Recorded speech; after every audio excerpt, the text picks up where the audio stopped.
Спасибо большое. Thank you so much. Мы можем начать работать, так я понимаю. Shall we start working, I guess? Уважаемый господин президент, Distinguished Mr. President, дамы и господа, ladies and gentlemen, переговоры с президентом Соединенных Штатов Америки господином Дональдом Трампом прошли в откровенной и деловой атмосфере. took place in a frank and Считаю business-like их atmosphere. весьма I think we успешными can call it a и success полезными. and a very fruitful Мы round of рассмотрели negotiations. текущее состояние We и carefully analyzed перспективы the current status, the российско-американских present and the отношений, future of the ключевые Russia-United вопросы States международной relationship, повестки key дня. issues of the global agenda. Всем очевидно, что двусторонние Quite отношения clear to переживают everyone that the сложный bilateral период. relationship are going through a Однако эти complicated трудности, stage, and yet those сложившееся impediments, напряженное the current tension, the tense atmosphere, essentially have no solid reason behind it. The Cold War is a thing of past. The era of acute ideological confrontation of the two countries is a thing of remote past, is a vestige of the past. The situation in the world changed dramatically. Today, both Russia and the United States face a whole new set of challenges.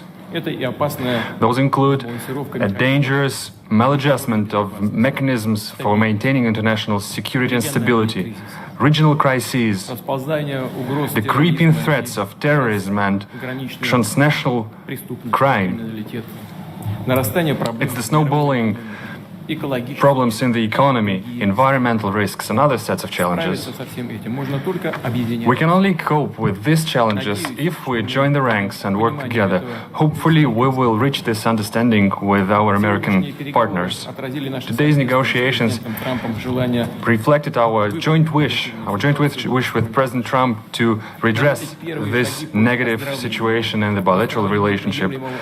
Outline the first steps for improving this relationship to restore the acceptable level of trust and going back to the previous level of interaction on all mutual interest issues. As major nuclear powers, we bear special responsibility for maintaining international security. I deem it vital, and we mentioned this during the negotiations, it's crucial that we fine-tune the dialogue on strategic stability and global security and non-proliferation of weapons of mass destruction. We submitted our American colleagues a note with a number of specific suggestions. Мы считаем необходимым дальнейшую We believe совместную it работу necessary to work together further on to interact on the disarmament agenda, military and technical cooperation. This includes the extension of the strategic offensive arms limitation treaty. It's the dangerous situation with the global American anti-missile defense system. It's the implementation issues with the INF treaty. And of course, the agenda of non-placement of weapons in space. Мы за продолжение сотрудничества в области борьбы с террором. We favor the continued cooperation in counterterrorism and maintaining cybersecurity. И хочу отметить, что And I'd like to point out specifically that our special services are cooperating quite successfully together. The most recent example is their operational cooperation within the recently concluded World Football Cup. Вообще же контакты по линии In general, the contacts among the special services should be put to a system-wide basis, should be brought to a systemic framework. I reminded President Trump about the suggestion to re-establish the working group on anti-terrorism. We also mentioned a plethora of regional crises. It's not always that our postures dovetail exactly, and yet the overlapping and mutual interests abound. We have to look for points of contact and interact closer in a variety of international fora. Clearly, we mentioned the regional crisis, for instance, Syria. As far as Syria is concerned, the task of establishing peace and reconciliation in this country could be the first showcase example of the successful joint work. Russia and the United States apparently can act proactively and assume the leadership in this issue and organize the interaction to overcome humanitarian crisis and help Syrian refugees to go back to their homes. In order to accomplish this level of successful cooperation in Syria, we have all the required components. Let me remind you that both Russian and American military have acquired a useful experience of coordination of their action, established the operational channels of communication, which permitted to avoid dangerous incidents and unintentional collisions in the air and in the ground. Also, crushing terrorists in the southwest of Syria, the south of Syria, should be brought to the full compliance with the Treaty of 1974 about the separation of forces, of Israel and Syria. This will bring peace to Golan Heights and bring a more peaceful relationship between Syria and Israel, and also to provide security of the State of Israel. Mr. President paid special attention to the issue during today's negotiations, and I would like to confirm that Russia is interested in this development and this will act accordingly. Thus far, we will make a step toward creating a lasting peace in compliance with the respective resolutions of Security Council, for instance, the resolution 338. We're glad that the Korean Peninsula issue is starting to resolve. To a great extent, it was possible thanks to the personal engagement of President Trump, who opted for dialogue instead of confrontation. We also mentioned our concern about the withdrawal of the United States from the JCPOA. Well, the U.S., our U.S. counterparts are aware of our posture. Let me remind you that thanks to the Iranian nuclear deal, Iran became the most controlled country in the world. It's submitted to the control of IAEA. It effectively ensures the exclusively peaceful nature of Iranian nuclear program and strengthens the non-proliferation regime. While we discussed the internal Ukrainian crisis, we paid special attention to the bona fide implementation of Minsk agreements by Kiev. At the same time, the United States could be more decisive in nudging the Ukrainian leadership and encourage it to work actively in this.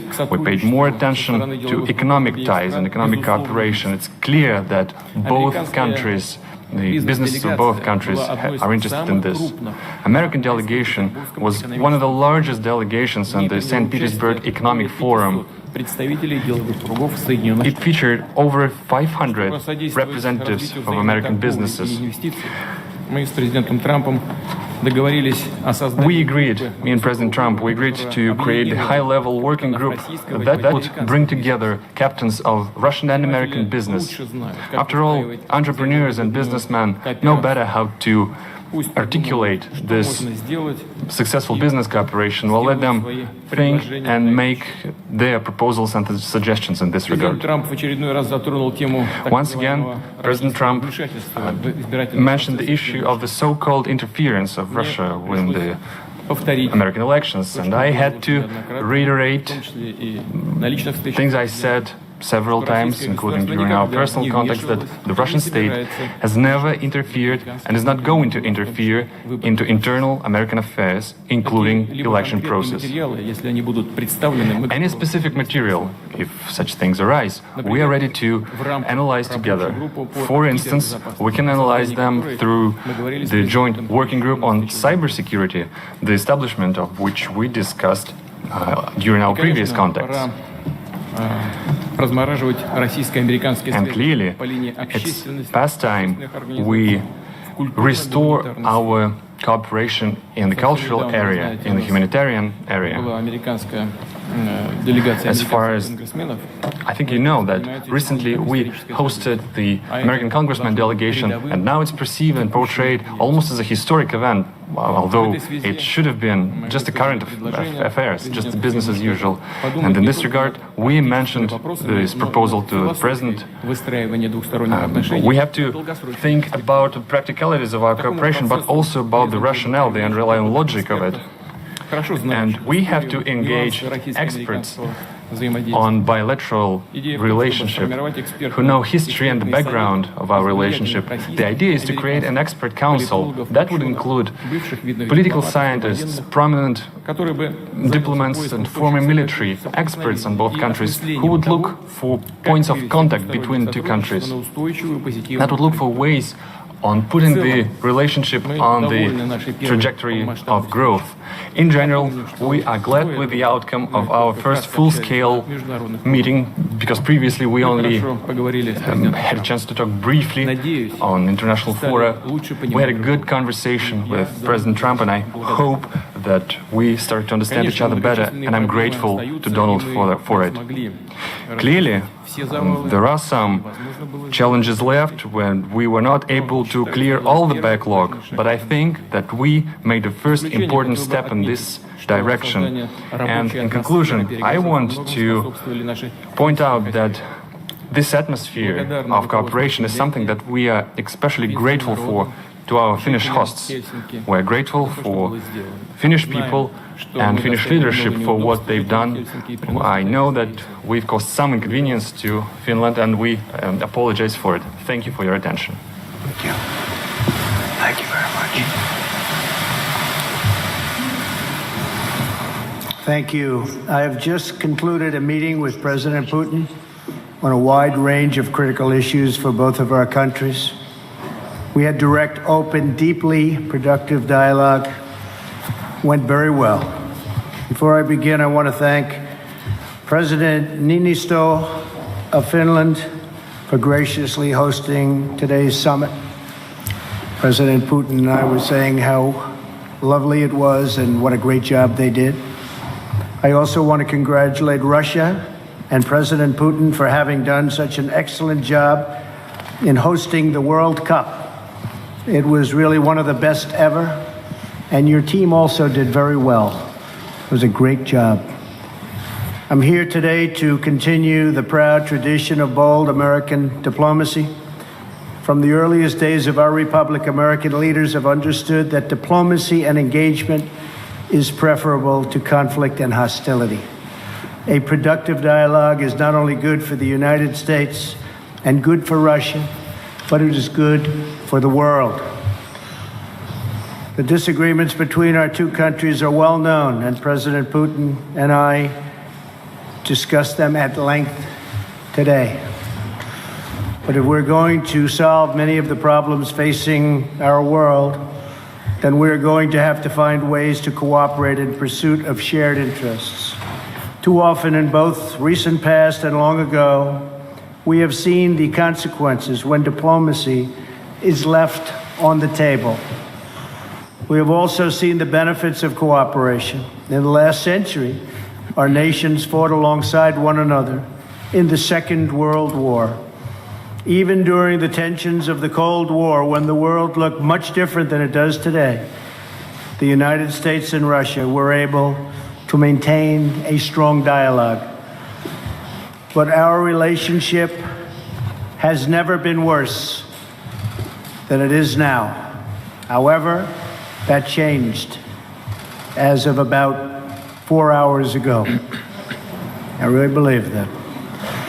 Nothing would be easier politically than to refuse to meet, to refuse to engage, but that would not accomplish anything. As president, I cannot make decisions on foreign policy in a futile effort to appease partisan critics or the media or Democrats who want to do nothing but resist and obstruct. Constructive dialogue between the United States and Russia afford the opportunity to open new pathways toward peace and stability in our world. I would rather take a political risk in pursuit of peace than to risk peace in pursuit of politics. As president, I will always put what is best for America and what is best for the American people. During today's meeting, I addressed directly with President Putin the issue of Russian interference in our elections. I felt this was a message best delivered in person. Spent a great deal of time talking about it, and President Putin may very well want to address it and very strongly, because he feels very strongly about it, and he has an interesting idea. We also discussed one of the most critical challenges facing humanity, nuclear proliferation. I provided an update on my meeting last month with Chairman Kim on the denuclearization of North Korea, and after today, I am very sure that President Putin and Russia want very much to end that problem, going to work with us, and I appreciate that commitment. The President and I also discussed the scourge of radical Islamic terrorism. Both Russia and the United States have suffered horrific terrorist attacks, and we have agreed to maintain open communication between our security agencies to protect our citizens from this global menace.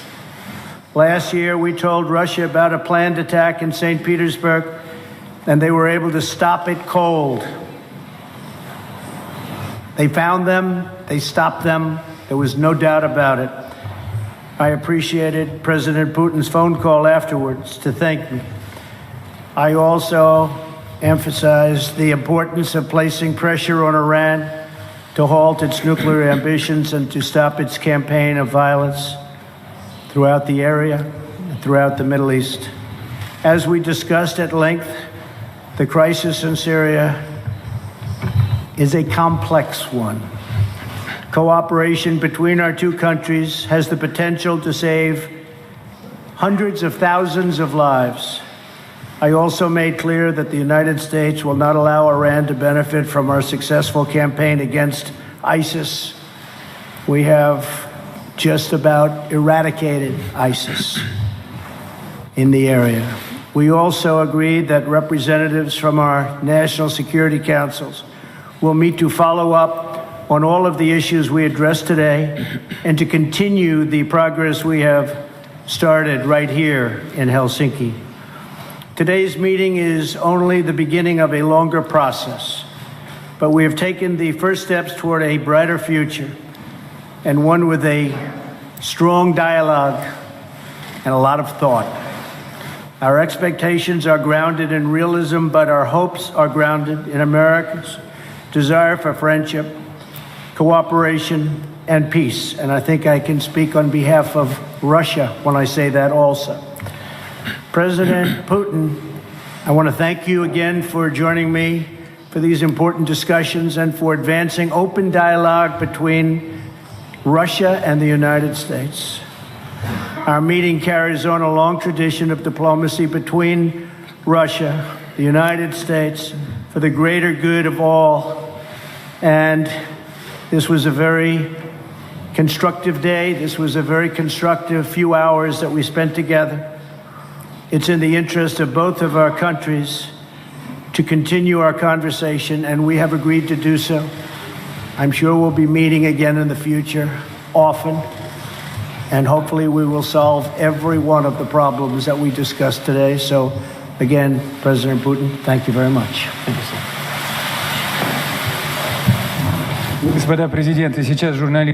Distinguished presidents, now the journalists would have a chance to ask two questions, two sets of questions each. First, the Russian journalist will ask the question. Please give your affiliation. Good afternoon. My name is Alexei Meshkov, Interfax Information Agency. I have a question to President Trump. During your recent European tour, you've mentioned that the implementation of the Nord Stream 2 gas pipeline makes Europe a hostage of Russia, and you suggested that you could free Europe from this by supplying American LNG.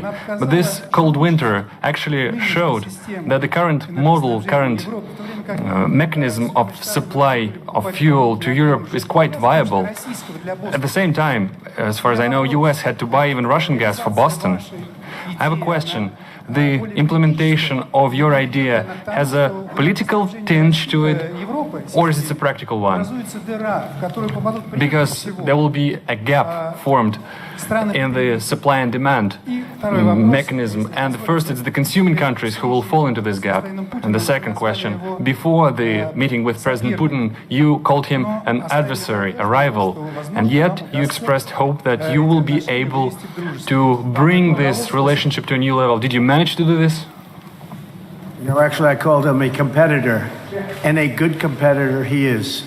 And I think the word competitor is a compliment. I think that we will be competing when you talk about the pipeline. I'm not sure necessarily that it's in the best interests of Germany or not, but that was a decision that they made. We'll be competing. As you know, the United States is now, or soon will be, but I think it actually is right now the largest in the oil and gas world. So we're going to be selling LNG, and we'll have to be competing with the pipeline. And I think we'll compete successfully, although there is a little advantage locationally. So I just wish them luck. I mean, I did. I discussed with Angela Merkel in pretty strong tones. But I also know where they're all coming from. And they have a very close source. So we'll see how that all works out.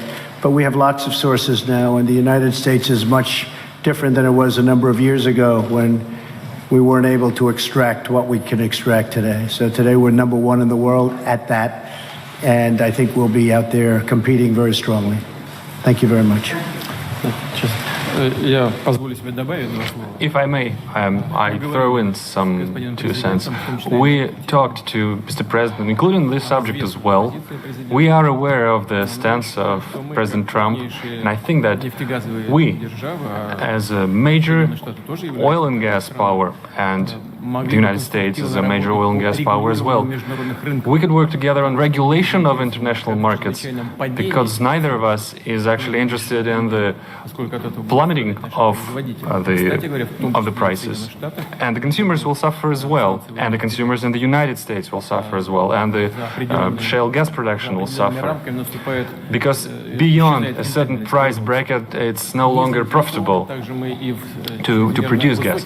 But nor we are interested in driving prices up, because it will drain juices, life juices, from all other sectors of the economy, from machine building, etc. So we do have space for cooperation here. That's the first thing. Then about the Nord Stream 2.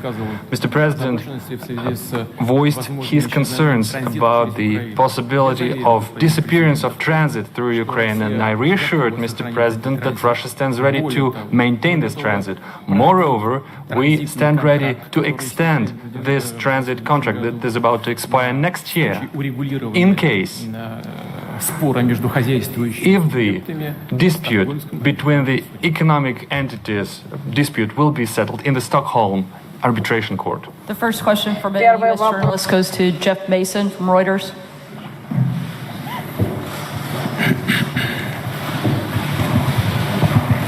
Thank you. Mr. President, you tweeted this morning that it's U.S. foolishness, stupidity, and the Mueller probe that is responsible for the decline in U.S. relations with Russia. Do you hold Russia at all accountable for anything in particular? And if so, what would you consider them that they are responsible for? Yes, I do. I hold both countries responsible. I think that the United States has been foolish. I think we've all been foolish. We should have had this dialogue a long time ago, a long time, frankly, before I got to office. And I think we're all to blame. I think that the United States now has stepped forward along with Russia, and we're getting together, and we have a chance to do some great things, whether it's nuclear proliferation in terms of stopping, because we have to do it. Ultimately, that's probably the most important thing that we can be working on. But I do feel that we have both made some mistakes. I think that the probe is a disaster for our country. I think it's kept us apart. It's kept us separated. There was no collusion at all. Everybody knows it. People are being brought out to the fore. So far that I know, virtually none of it related to the campaign. And they're going to have to try really hard to find somebody that did relate to the campaign. That was a clean campaign. I beat Hillary Clinton easily. And frankly, we beat her. And I'm not even saying from the standpoint, we won that race. And it's a shame that there can even be a little bit of a cloud over it. People know that, people understand it, but the main thing, and we discussed this also, is zero collusion, and it has had a negative impact upon the relationship of the two largest nuclear powers in the world. We have 90% of nuclear power between the two countries. It's ridiculous. It's ridiculous what's going on with the probe. For President Putin, if I could follow up as well, why should Americans and why should President Trump believe your statement that Russia did not intervene in the 2016 election, given the evidence that U.S. intelligence agencies have provided? And will you consider extraditing the 12 Russian officials that were indicted last week by a U.S. grand jury? Well, I'm going to let the president answer the second part of that question. But as you know, the whole concept of that came up perhaps a little bit before, but it came out as a reason why the Democrats lost an election, which frankly, they should have been able to win because the Electoral College is much more advantageous for Democrats, as you know, than it is to Republicans. We won the Electoral College by a lot, 306 to 223, I believe. And that was a well-fought battle. We did a great job. And frankly, I'm going to let the president speak to the second part of your question. But just to say it one time again, and I say it all the time, there was no collusion. I didn't know the president. There was nobody to collude with. There was no collusion with the campaign. And every time you hear all of these, 12 and 14, it's stuff that has nothing to do, and frankly, they admit, these are not people involved in the campaign. But to the average reader out there, they're saying, well, maybe that does. It doesn't. And even the people involved, some perhaps told mis-stories, although in one case the FBI said there was no lie. There was no lie. Somebody else said there was. We ran a brilliant campaign, and that's why I'm president. Thank you. По поводу того, кому верить и кому не верить. As to who is to be believed and to who is not to be believed, Никому нельзя верить. you can trust no one if you take this. Where did you get this idea that President Trump trusts me or I trust him? He defends the interest of the United States of America, and I do defend the interest of the Russian Federation. We do have interests that are common. We are looking for points of contact. There are issues where our postures diverge, and we are looking for ways to reconcile our differences, how to make our effort more meaningful. We should not proceed from the immediate political interests that guide certain political powers in our countries. We should be guided by facts. Could you name a single fact that would definitively prove the collusion? This is utter nonsense.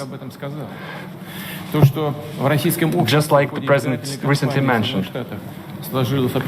Yes, the public at large in the United States had a certain perceived opinion of the candidates during the campaign, but there's nothing particularly extraordinary about it. That's a usual thing.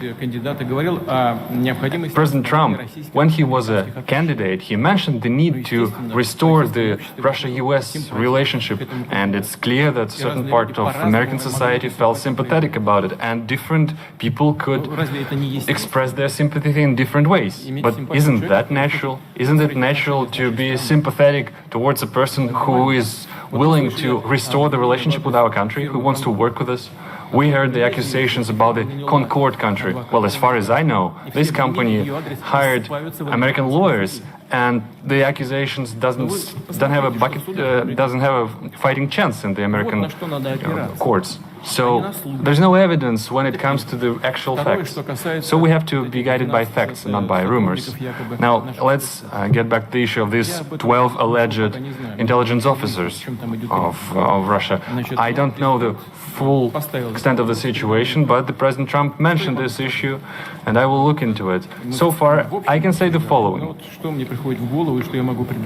The things that, off the top of my head, we have an existing agreement between the United States of America and the Russian Federation, an existing treaty that dates back to 1999, the mutual assistance on criminal cases. This treaty is in full effect. It works quite efficiently. On an average, we initiate about 100, 150 criminal cases upon request from foreign states. For instance, the last year, there was one extradition case upon the request sent by the United States. So this treaty has specific legal procedures. We can offer that the appropriate commission headed by Special Attorney Mueller, he can use this treaty as a solid foundation and send an official request to us so that we would interrogate, we would hold a questioning of these individuals who he believes are privy to some crimes. And our law enforcement are perfectly able to do this questioning and send the appropriate materials to the United States. Moreover, we can meet you halfway, we can make another step.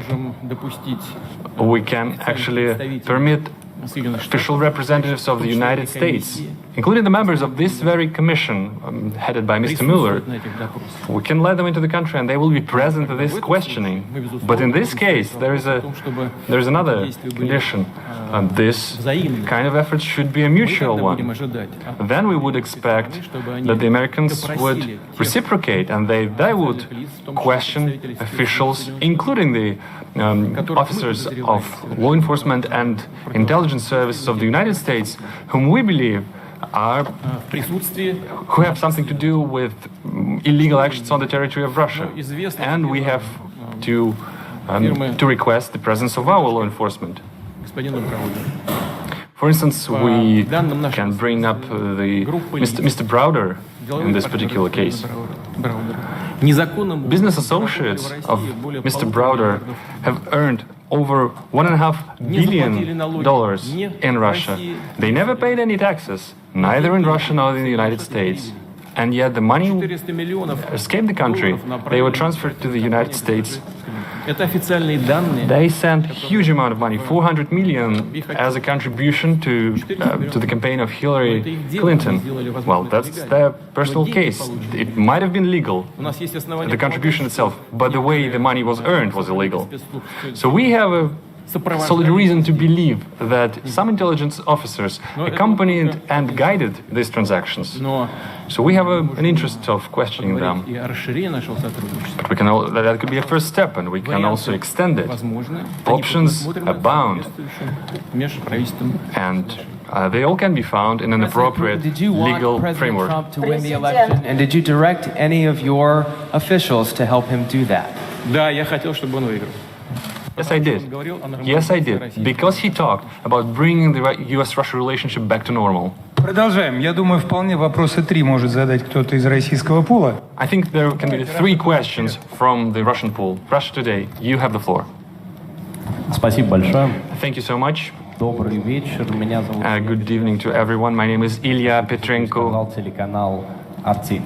RT TV channel. For Mr. Trump in English. Mr. President, would you please go into the details of possibly any specific arrangements for the U.S. to work together with Russia in Syria, if any of these kind of arrangements were made today or discussed? И если позволите, Владимир Владимирович, тоже вопрос на... My question to President Putin in Russian. Since we brought up the issue of football several times, I used the football language. Mr. Pompeo mentioned that when we talk about the Syrian cooperation, the ball is in the Syrian court. Mr. Putin, in the Russian court, is it true? And how would you use this fact, the having the ball? Well, I guess I'll answer the first part of the question. We've worked with Israel long and hard for many years, many decades. I think we've never has any country been closer than we are. President Putin also is helping Israel, and we both spoke with Bibi Netanyahu, and they would like to do certain things with respect to Syria, having to do with the safety of Israel. So in that respect, we absolutely would like to work in order to help Israel, and Israel will be working with us, so both countries would work jointly. And I think that when you look at all of the progress that's been made in certain sections with the eradication of ISIS, we're about 98%, 99% there, and other things that have taken place that we've done, and that, frankly, Russia has helped us with in certain respects. But I think that working with Israel is a great thing, and creating safety for Israel is something that both President Putin and I would like to see very much. One little thing I might add to that is the helping of people.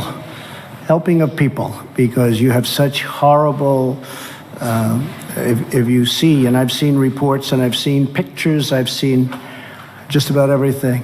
And if we can do something to help the people of Syria get back into some form of shelter and on a humanitarian basis, and that's what the word was, really, a humanitarian basis, I think that both of us would be very interested in doing that, and we will do that.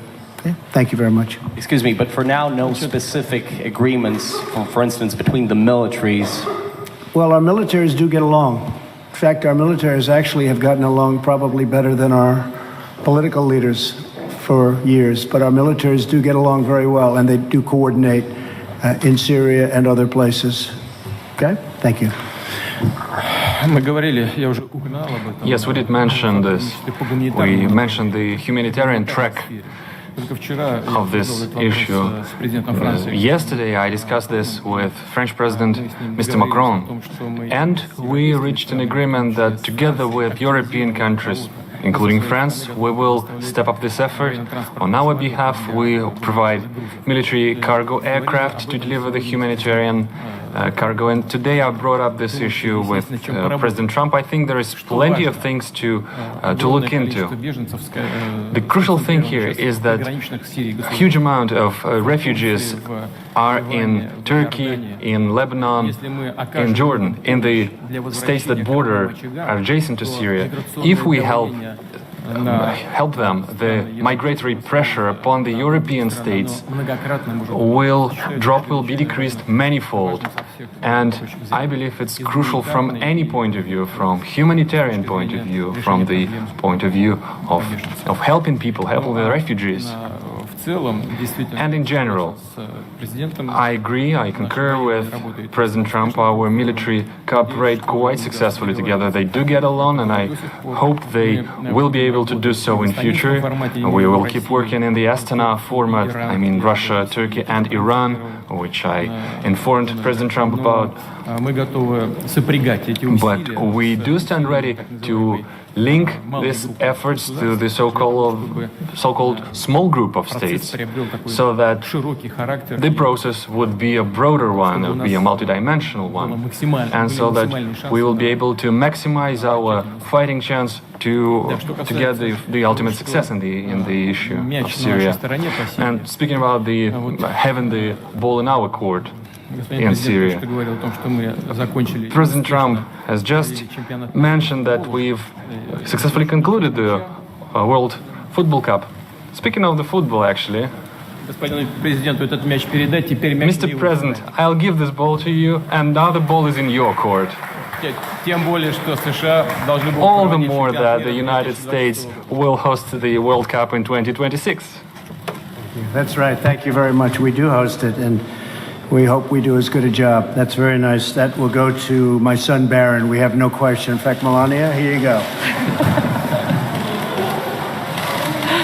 Okay. The final question from the United States will go to Jonathan Lemire from the AP.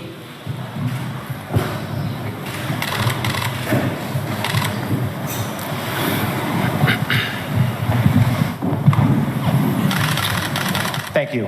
Question for each president. President Trump, you first. Just now, President Putin denied having anything to do with the election interference in 2016. Every U.S. intelligence agency has concluded that Russia did.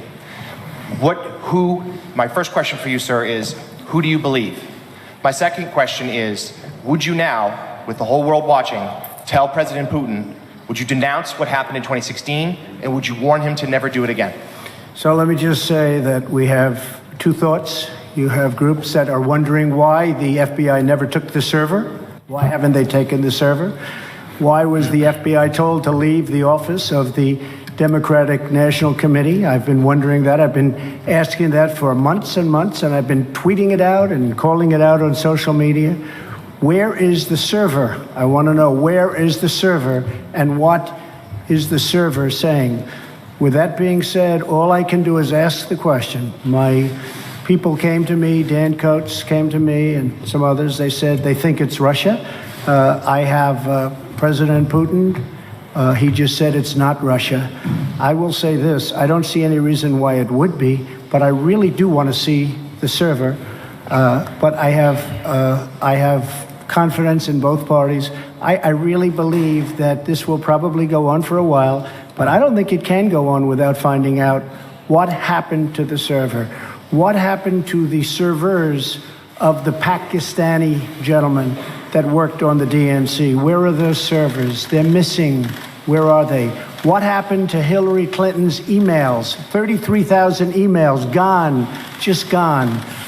I think in Russia they wouldn't be gone so easily. I think it's a disgrace that we can't get Hillary Clinton's 33,000 emails. So I have great confidence in my intelligence people, but I will tell you that President Putin was extremely strong and powerful in his denial today. And what he did is an incredible offer.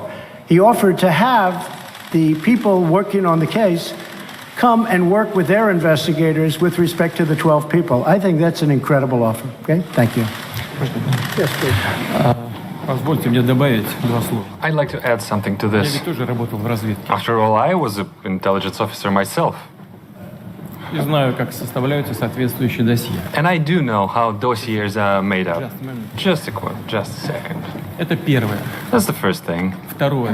Now the second thing. Я считаю Россию демократическим государством. I believe that Russia is a democratic state. Не отказываете And I в этом hope you're not своей стране. denying Штатам Америки. this right to your own country. You're not denying that United States is a democracy. Do you believe United States is a democracy? А если это так, And if so, то if it is a democratic окончательный state, вывод then the final conclusion in this kind of a dispute can only be delivered by a trial, by the court, not by the executive, by the law enforcement.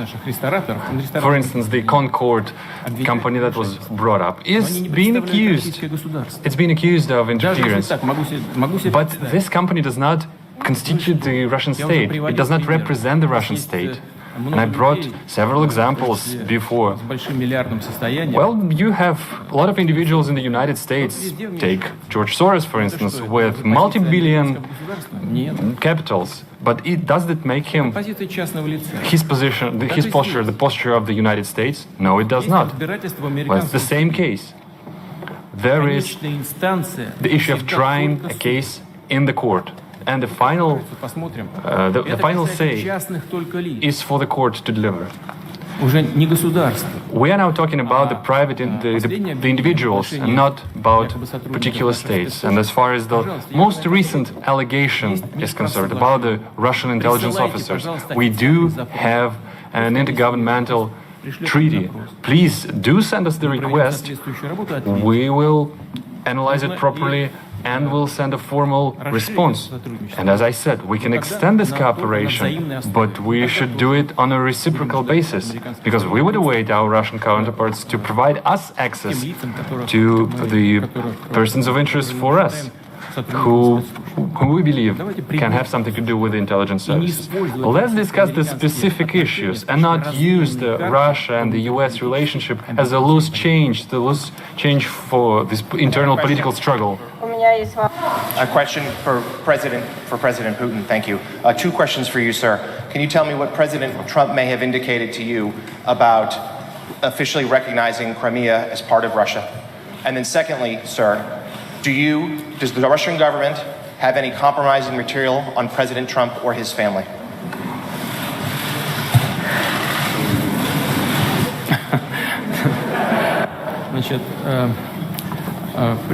Президента Трампа President Trump and posture of President Trump on Crimea is well known, and he stands firmly by it. He continue to maintain that it was illegal to annex it. Our viewpoint is different. We held a referendum in strict compliance with the UN Charter and the international legislation. For us, this issue, we put paid to this issue. And now to the compromising material. Yeah, I did heard these rumors that we allegedly collected compromising material on Mr. Trump when he was visiting Moscow. Well, distinguished colleague, let me tell you this. When President Trump visited Moscow back then, I didn't even know that he was in Moscow. I treat President Trump with utmost respect. But back then, when he was a private individual, a businessman, nobody informed me that he was in Moscow. Well, let's take St. Petersburg Economic Forum, for instance. There were over 500 American businessmen, the high-ranking, the high-level ones. I don't even remember the last names of each and every one of them. Well, do you think that we try to collect compromising material on each and every single one of them? Well, it's difficult to imagine another nonsense of a bigger scale than this. Well, please, just disregard these issues and don't think about this anymore again. And I have to say, if they had it, it would have been out long ago. And if anybody watched Peter Strzok testify over the last couple of days, and I was in Brussels watching it, it was a disgrace to the FBI, it was a disgrace to our country, and you would say that was a total witch hunt. Thank you very much, everybody. Thank you.